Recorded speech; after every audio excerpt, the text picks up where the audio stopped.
Okay, let's dive in. We are looking deep into a story that's really got the General Hospital fans talking, spinning theories everywhere online. We're talking about Nathan West, his completely unexpected return. I mean, maybe impossible Yeah, return? impossible seems like the right word sometimes. He's supposed to have been dead for, what, 7 years now? Yeah. Shot by his own father, Cesar Faison, the supervillain dad. Exactly. But it's more than just him being back. Mhm. Every bit of analysis, all the speculation we've looked at, it really strongly suggests this supposed miracle. Yeah. Well, it's actually step one in some kind of dark, really elaborate conspiracy. Right. So our mission today basically is to get past the shock, the emotion of just seeing Nathan alive again. hmm We need to focus on the real conflict here. Is it just an innocent wish to, reconnect with his son, James? Or is there this huge pile of evidence pointing to something much, much darker? Something deeply suspicious, yeah. Absolutely. We've got stacks of theories here. Identity swaps, timeline issues, you name it. And the thing that just jumps right out is the speed. The pace he's moving at, trying to slot himself back into life, starting immediately with his son, James. That's like the biggest red flag flapping over Port Charles right now. Feels rushed, doesn't it? Almost. Manufactured.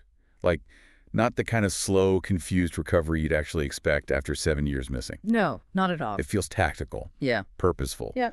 The writers are definitely giving us clues in how he's acting. Let's break down how he returned and how quickly he started trying to build this foundation of legitimacy. Okay, so the facts first. Nathan West. Gone about 7 years. Killed, supposedly, before James was even born. Right.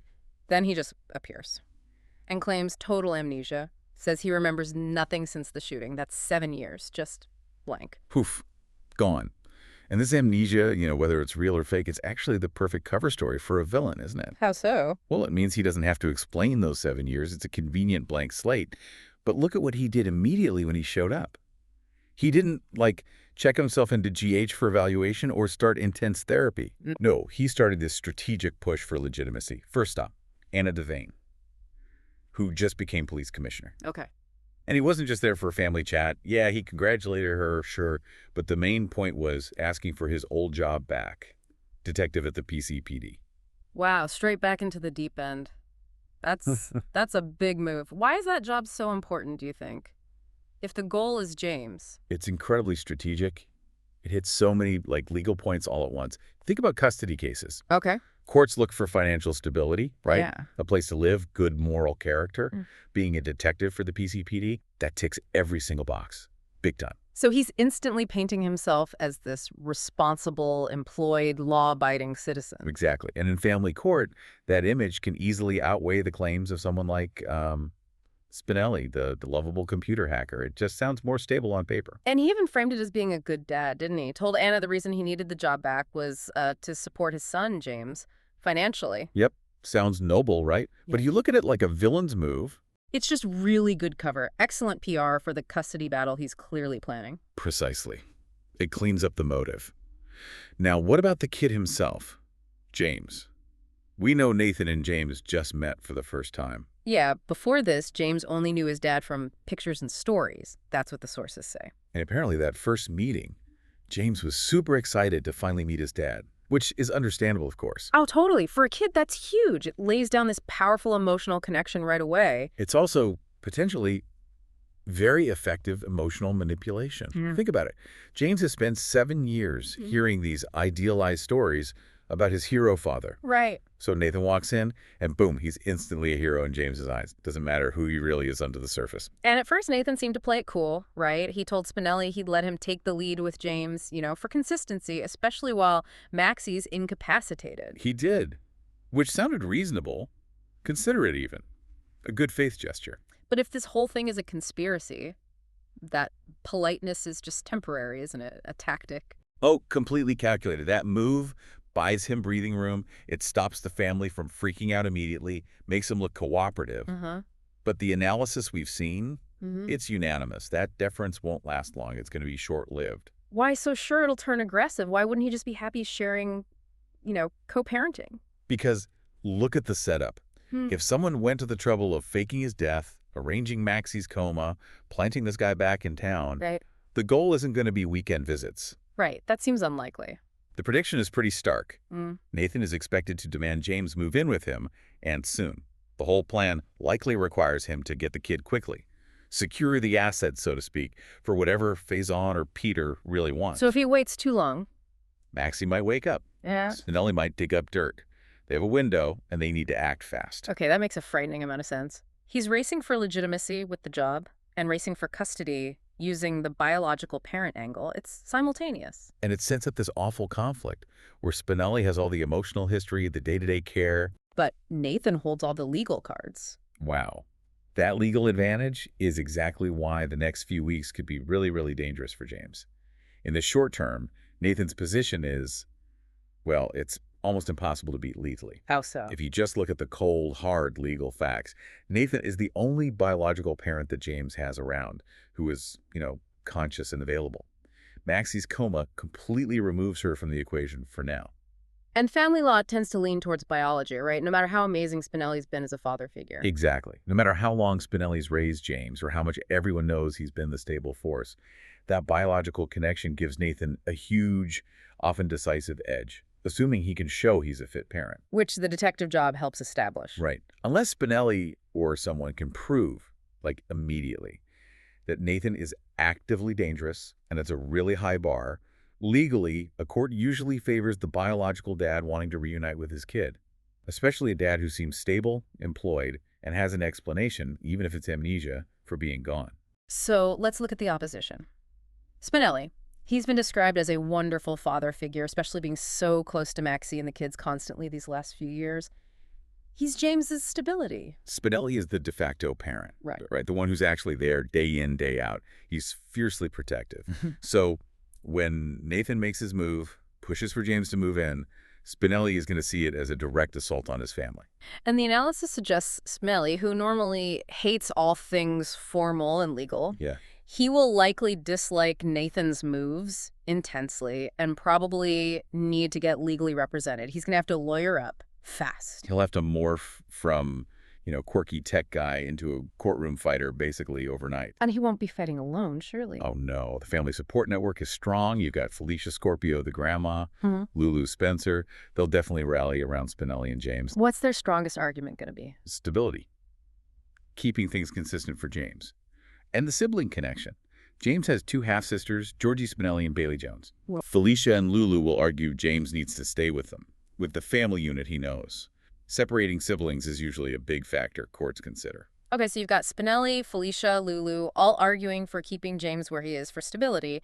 But does Nathan still have the legal edge because he's the bio dad and Maxie's out of commission? Legally, yes, most likely. They argue stability. He argues parental rights, reunification, and it's made worse because right now everyone in Port Charles is basically taking him at face value. They see the miracle return, the tragedy. Exactly. They're giving him the benefit of the doubt. But shouldn't they be more suspicious? I mean, 7 years, an unexplained 7-year gap in his life. Wouldn't that raise massive red flags in any court? It should. Absolutely. The family is right to question him. The analysis says nobody has any idea where Nathan has been for the last 7 years. That's a huge unknown. So why isn't it enough? Because, legally, a lack of history isn't the same as proof of harm. It's suspicious, sure, but it's circumstantial. And Nathan's using the amnesia as his shield. He claims he can't remember, so how can you prove bad intent based on a blank slate he says he can't explain? It's tricky. So the people in the show are treating it like a miracle, while we, the audience, are basically being told don't buy it. Exactly. We know this custody thing isn't the real story. It's just the way they're getting the ball rolling for something much darker. Precisely. If Spinelli and the others knew what was really behind Nathan's return, they wouldn't be fighting over visitation schedules. They'd be fighting for James's life. Which brings us to why the path is clear for Nathan. The whole horrifying reason Maxie isn't there to protect her son. Maxie being out of the picture isn't bad luck. It's crucial. It's the key piece. Why is James even available for Nathan to try and claim? Because his mom, Maxie Jones, is lingering in a coma. And the reason given for the coma always felt thin. So flimsy, Jen Sidwell drugged her. And the official story was, what? Maxie talked too much about deception business. Skin lotion secrets, and stock prices. Seriously. It was such a massive overreaction for gossiping about face cream ingredients that immediately told us, there's way more to it. That wasn't just corporate revenge. It was a tactical move. but crucially, not fatal. Not fatal. That's the key detail, isn't it? Sidwell works for this mystery boss, and the analysis strongly connects these dots. This mystery boss is the same person behind Nathan's reappearance. The theory is that Sidwell was ordered specifically, get Maxie out of the way, but without killing her. Why not kill her? Wouldn't that be simpler for a villain? Maybe not. If Maxie died, you'd have a huge murder investigation. The focus shifts. Finding a permanent guardian for James becomes urgent. Maybe Spinelli gets stronger legal rights immediately. Oh, okay. But putting her in a coma? It creates this temporary vacuum. Nathan can swoop in, claim biological priority while she's medically unavailable.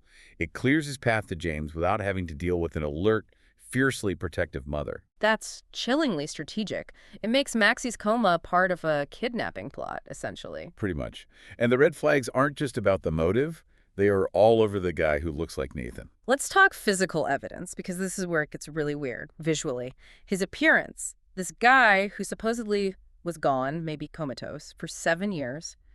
He looks healthy and tan and strong. Right, which is flagged as deeply suspicious. Yeah. If the real Nathan was shot, then in a coma for years, or held captive somewhere awful, what should he look like? Terrible, weak, pale, probably needing intense physical therapy just to stand up, muscle atrophy. Exactly, the total opposite. He'd be gaunt, disoriented, not pan. In fact, he looks like he just got back from, I don't know, a Caribbean cruise. It suggests those 7 years weren't spent suffering. They were spent maybe recovering, training, being prepared. Prepared for this role. That fitness is a huge clue. Something is premeditated. A massive clue. Then there's how he physically reappeared the car crash. Yeah, that was weird too. An unregistered vehicle, no ID on him. Why not just, drive him to the PCPD parking lot? Why the crash? The whole thing feels dodgy, as the analysis calls it. Unregistered car. That means off-the-books transport, avoiding detection. No ID, no quick way to verify who he is, no digital trail. So it smells like a setup. It screams setup, like someone needed to deliver the body into the hands of the Port Charles authorities without any easy external checks. Maybe the crash was even planned to explain any disorientation or memory issues. And his mental state. We noted the analysis says the Nathan-looking person is way too calm for these circumstances. Way too calm. If you genuinely woke up after 7 years of amnesia, found out your wife was in a coma, you just met your son, you'd be an emotional mess, right? Totally overwhelmed, confused, maybe frantic. But he's composed. Yeah. Strategic. That calmness is another huge psychological red flag. It suggests either an imposter who's playing a part or someone whose consciousness has been tampered with, suppressing normal emotional reactions. Okay, but hang on. Let me play devil's advocate for a second. Could that calmness be trauma? Like if he really did escape something awful and has amnesia, maybe he's just shut down. Or maybe he was told by doctors, stay calm to recover memories. Is it definitely proof of villainy? That's a fair point, and it's definitely something the writers want us and the characters to wonder about. Is it trauma or tactics? Right. But look at how functional he is beneath the calm. Immediately asking for a high-pressure job. Knowing exactly who to approach Anna. Moving straight towards custody. That shows a level of operational focus and strategic thinking that goes way beyond a typical trauma response. A trauma victim with amnesia usually wouldn't be making complex long-term plans like rejoining the police force 5 minutes after reappearing. His calmness feels very selective, very mission-oriented. That points more towards an implanted agenda, a personality that knows what it needs to do. And then there's Britt Westbourne's reaction, Nathan's half-sister. She's a doctor. She knows the family's dark side. And she's close to Maxie. Her gut feeling was immediate, wasn't it? She did not want James meeting him. Yeah. At all. Right, which adds to the sketchiness. Britt knows the history villains, mind games. Her hesitation is like the show yelling at the audience, listen to her, something's wrong. Exactly. So all these flags, the physical appearance, the dodgy return, the weird calmness, Britt's reaction, they don't just raise doubts. They push the whole story into, sci-fi horror territory. Okay, so if this isn't Nathan, the real Nathan West, who is it? The big theory, the one that ties the amnesia, the tan, the job hunt all together? It's an identity crisis. A massive one. The core idea is, this isn't Nathan, it's Nathan's body, but with Peter August's memories implanted inside his brain, and the mastermind behind it, possibly César Faison himself. It's basically technological resurrection, but in the most twisted way imaginable. Faison, or maybe someone using leftover Cassadine tech, maybe even Victor's tech, could have preserved Peter's consciousness after he supposedly died. And then downloaded it into Nathan, using Nathan's body as a vessel. Essentially, yes, a host body. It would be Faison's way of ensuring his line, Henrik Faison, a.k.a. Peter, continues, using his other son's physical form. It's unbelievably messed up. And the analysis even throws out this idea of a mental battle inside his head. That maybe the real Nathan surfaced just long enough to escape whatever facility he was in. Maybe he caused the car crash. Only for the Peter personality, the dominant one, to regain control by the time he got to Port Charles. Which would mean that right now, this guy walking around looking like Nathan is actually housing two conflicting consciousnesses. Yeah. Peter and the real Nathan are, like, lobbying for control of that body. Wow. So every calm, calculating move could be Peter, but maybe moments of hesitation or confusion could be Nathan fighting back. Potentially.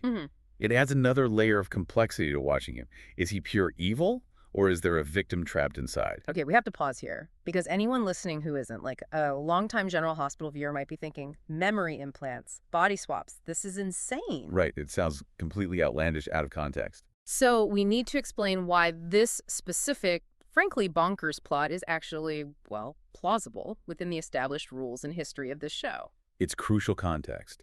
General Hospital isn't just standard soap opera drama. It has a long, documented history of incorporating almost science fiction level technology, especially when the Cassadines or Faison are involved. This is their wheelhouse. Okay, precedent number one, the weather machine. Let's just get that out there. They literally had a machine to control the weather. That sets a pretty high bar for weird science. Exactly. If they can control the climate, manipulating consciousness isn't that big a leap in universe. But more specifically, look at Drew Kane. Ah, yes, the classic example. He had Jason Morgan's memories forced into his brain, right? Mind control, memory implants, courtesy of Helena Cassidy. For years, that whole storyline revolved around the technology the Cassadines possessed, advanced brain mapping, memory storage, implantation. It's established tech within the show. And Peter himself, along with Victor Cassadine, they tried similar mind control stuff more recently too, didn't they? They did. And Victor had plans for, like, a world-ending virus, too. These villains operate on a different technological plane. But the most direct link here involves Anna Devane, the person Nathan went to see immediately. Yes. Anna herself was a victim of this exact kind of manipulation. She spent years believing she was Peter August's mother because Faison had memories surgically implanted in her brain to protect Peter. Wow, I forgot about that specific angle. The fact that Anna lived with implanted memories proves this specific technique, messing with core identity and memory, is a known, proven weapon used by these villains. Okay, so the tech exists in universe. The villains, Faison and the Cassadines, have used it before, successfully. And key characters, like Anna, have been victims. So the Peter and Nathan's body theory, sadly, it fits the established wacky physics of Port Charles. It does. Which makes Nathan talking to Anna this week even more significant. That interaction isn't just casual. Peter's history with Anna is deep and incredibly dark. He thought she was his mom, loved her in his own twisted way, even while trying to destroy everyone else she cared about. Right. But it ended badly. Anna found out the truth, saw him for the monster he was. And when Peter was seemingly dying, she basically stood there and let him die. Didn't save him. Ouch. So if the guy talking to Anna now is Peter's consciousness, then seeking her out is loaded. It's psychologically charged. Is it revenge? A way to taunt her like, look, I survived. Or is it some warped attempt to reconnect with the woman who shaped so much of his messed up life? Either way, it's not something the real Nathan would likely do with such calm calculation right after returning. Exactly. The real Nathan would be overjoyed, relieved to see Anna. Peter would be calculating, maybe looking for that twist of validation, him seeking her out specifically, using the police job as cover. It strongly supports the theory that Peter, the mastermind, is driving Nathan's body right now. But why, James? That's still the big question. Why go through all this insane, high-tech, 7-year planning just for one little boy? Well, if Faison is the ultimate puppet master here, the motive is pure Faison. Classic supervillain legacy stuff. James is his grandson. Faison was obsessed with bloodlines, with continuing his dark legacy. So he wants a successor. Pretty much. You might see James as raw material. He can trade him up and get him to follow in his evil footsteps. It's not about grandfatherly love. It's about grooming the next generation of Faison evil. James is an asset to be corrupted. Which makes the threat to James just existential. Wow. But Peter's motive, if Peter is in charge or even if Faison's doing it for Peter, that connection to James is arguably even more twisted, more personal. We have to remember how James was born back in 2018. Oh, yeah, that was intense. Maxie was pregnant. She still thought Peter was a good guy. Kendrick face on. Right. And she went into labor suddenly on the way back from the nurse's ball. In the car. In the car. And Peter had to pull over, and he delivered baby James. Right there on the side of the road. Peter August was the midwife. He literally hand-delivered James into the world. That incredibly intimate moment. Was immediately followed by Maxie realizing Peter was actually Hendrik Faison, Cesar Faison's evil son and a total psycho. The whiplash of that. He delivers the baby, then boom, revealed as a monster. The psychological impact of that, it's got to give Peter some kind of dark, possessive feeling towards James. That's exactly the theory.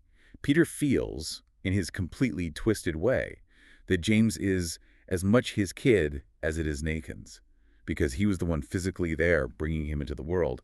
It's not just about family ties, it's a fixation, a way to control a piece of history Maxie wants to forget. So whether it's Faison wanting a legacy or Peter having this twisted midwife connection, James isn't seen as a child. He's leverage. Absolutely. If Peter's running the show inside Nathan's body, having James gives him immense leverage against people. Against Anna, definitely against Maxie when she wakes up, against the whole town, really. Yeah.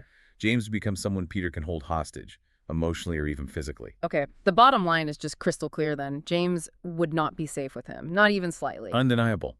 This whole storyline is just a ticking clock towards disaster, and until someone exposes this fake Nathan, James is in serious, serious danger. And speaking of ticking clocks, it sounds like this one is set to run for a while. James is going to be under this threat for weeks, maybe months. Yeah, the timeline for resolution seems tied directly to Maxie Jones waking up. She's lingering in a coma, and the actress Kirsten Storms isn't expected back on screen until early 2026. Early 2026. So that means potentially 10, 12 more weeks of this story? That's the prediction, specifically targeting February sweeps 2026, which usually kicks off in late January. So that gives fake Nathan, or Peter Nathan, plenty of time. Time to secure the job, push for custody, really dig himself into James's life before Maxie can stop him. Exactly. He could become established, seem legitimate, maybe even win custody legally before she wakes up. Which sets up the most tragic reveal imaginable. Maxie wakes up, maybe her first thought is, a miracle, Nathan's alive. Pure joy, relief. Only for it to curdle instantly into a total nightmare when she realizes Faison and Peter might also be back, in some form, and the man holding her son is the embodiment of that nightmare. The moment Maxie wakes up and figures it out, that's likely the turning point, when she starts screaming the truth. But until then, the only real defense James has is Spinelli fighting a legal battle uphill, with no concrete proof and maybe not much legal standing. #outro pratro. So, wrapping this up, what does this all mean for you listening and watching this play out? I mean, our deep dive pretty much confirms it. Nathan's miracle return, it's the setup for a fast, inevitable custody battle. A battle that's completely undermined by this overwhelming likelihood of a Peter Faison identity swap conspiracy. It's not about Nathan wanting his son. It's about something much darker using Nathan's face. And the immediate danger is that time is running out for the good guys, right? Spinelli, Felicia, Lulu. They need to figure out a way to fight back, legally, as soon as this Nathan-looking person gets his job situation sorted at the PCPD. Yeah, once he gets that detective badge, his credibility skyrockets. The custody grab could become almost immediate and much harder to stop. It's horrifying. The real Nathan West was a hero, a decorated detective, and now that very identity is being used as a weapon against his own son. That's the twisted core of it, isn't it? A beloved memory, a symbol of safety, is being warped into a tool for control by pure evil. The family thinks they're dealing with a miracle, but they're actually watching a very skilled villain execute a very precise plan to secure a very dangerous future for James. Okay, we have to leave you with one final thought on this, something really unsettling to chew on. We mentioned that possibility, that the real Nathan maybe surfaced briefly, tried to escape, caused the crash before Peter took back control. Right, the internal battle idea. If Nathan's consciousness is still in there somewhere, what does that even mean for him? Is the real Nathan just gone, suppressed forever, or is he trapped? Trapped inside his own body like a prisoner, forced to watch Peter August use his face, his life, to endanger his own son, unable to stop the nightmare he's witnessing. Wow. That's a truly chilling possibility to consider while we wait for Maxie to wake up.